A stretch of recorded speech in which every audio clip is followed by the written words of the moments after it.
Hi, this is Jenny. Welcome to the Sanctuary on Esoteric Online, where I will be discussing all forms of holistic healing, complementary therapies, and many other things. These are many other things. These are many other things. Esoteric Online.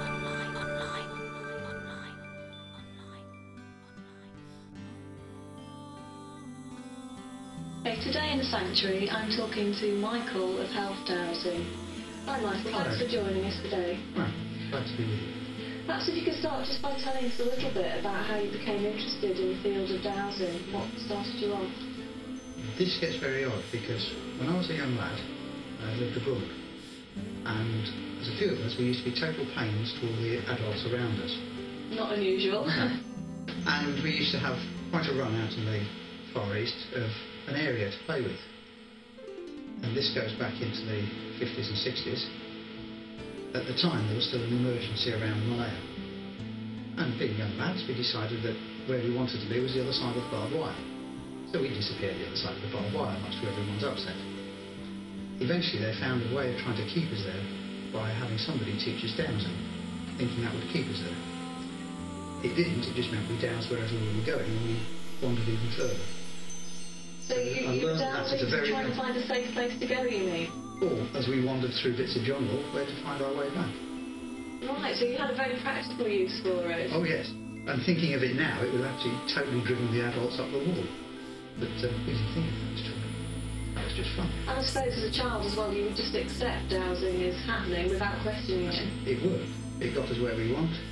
We came back and spent an afternoon disappearing. No problems. So what prompted you to start looking into dowsing for health then? Many years later, as you become teenagers, you ignore such things as dowsing or other matters.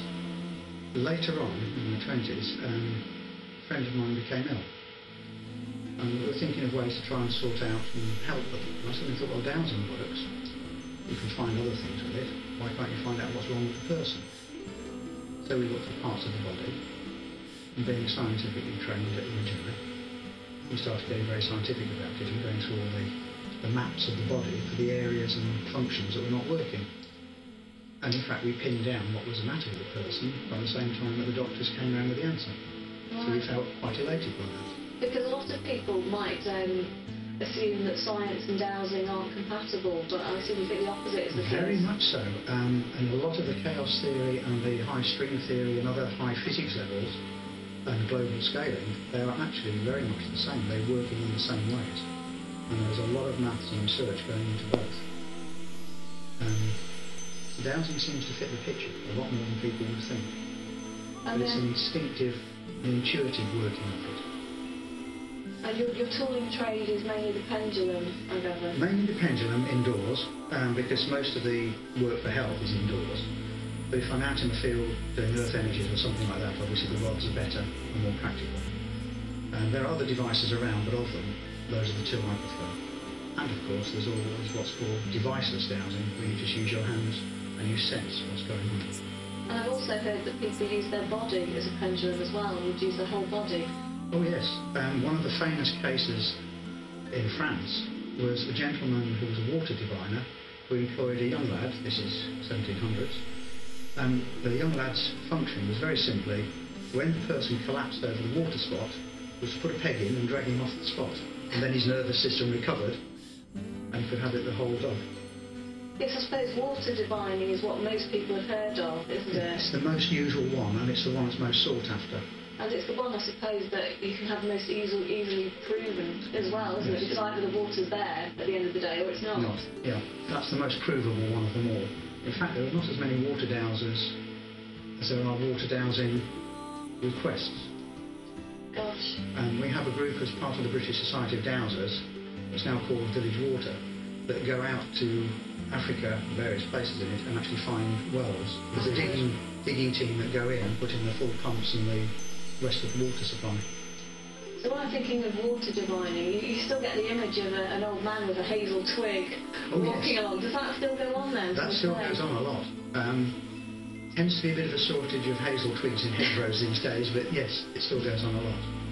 And the reason the hazel twig is it's springy and soft, so it will actually respond to the dowser's movements. Right. Now, one of the most interesting questions about dowsing, of course, is how does it work? And I've heard many theories on this, and I'd like to hear yours as well.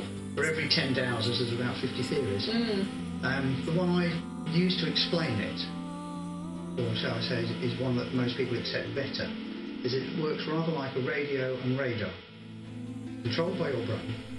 The radio, you tune for the signal you want, whatever you're looking for, water, various items in health, gold, coal, whatever.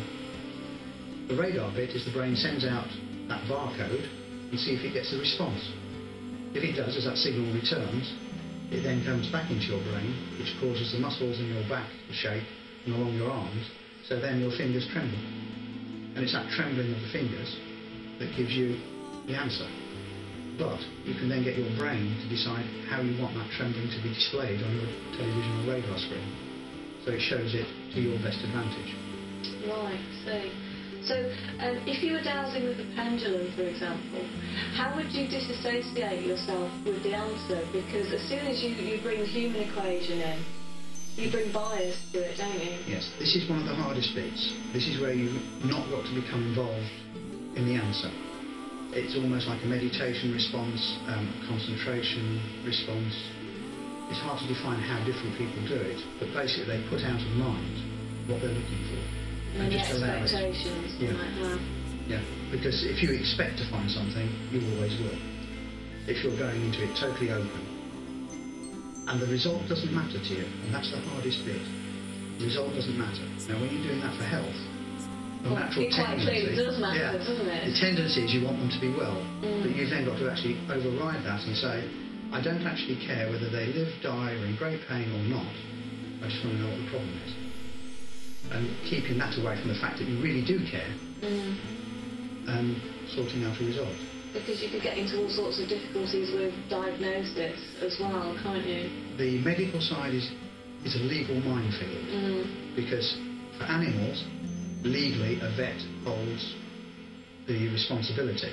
Although with the new Animal Act now, you hold the responsibility of sorting out it through a vet. Most vets have no problems at all in letting other people work if they know their professional way for them. Because I'm working with health, I'm actually a complementary therapist as well. So whilst my dowsing is my tool, the legal side is that I'm a qualified aromatherapist and other things as well.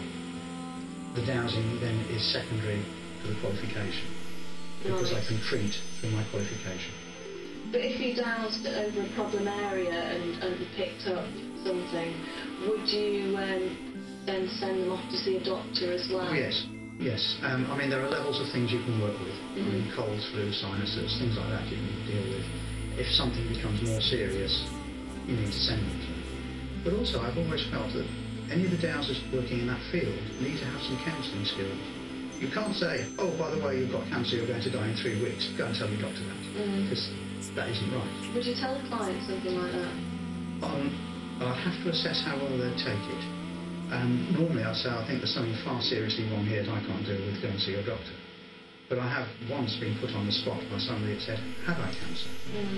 And to a straight question like that, I said to them, yes, you have, and it's this and this. And you would be 100% sure of your ground saying that? Yes. This is experience and practice over years. They came back to me and said, well, that's what the scans and the doctor has told me. I just wanted a second confirmation. And there's no better proof than that, then you have the relief of, I haven't upset him, he knew it anyway. Yeah. But that is always a way. This is why the medical side is, you have to be careful. You can be easily misled and you can give things wrong.